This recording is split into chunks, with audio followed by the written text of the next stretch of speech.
Why? Because my identity isn't predicated on how I'm feeling in any given moment. It's predicated on who I believe and know I am.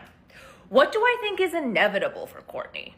Remember, the first rule of the Matrix is you make your own rules. So what do I believe about myself? My self-concept is no matter what I go through, I am a master manifester. I can't afford to have fluctuating feelings. Why? Because my identity, I'm the exception to every single rule. That means I get to have shitty days and still get every single thing I want on the other side of it. I get to have moments where I remember my trauma and for a second my heart tugs. And I still get to know on the other side of that moment, I'm gonna get every single thing I want out of life. I'm gonna squeeze the juice and the universe is gonna deliver every single one of my desires on a silver platter. Because that's who the fuck I am.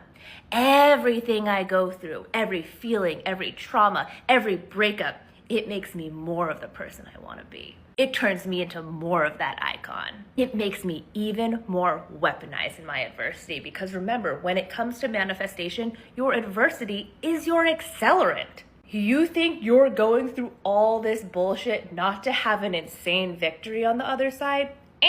Wrong. Manifestation is narrative control. Right now, you are in your prologue if you are struggling. All 2024, I was in my prologue. And guess what?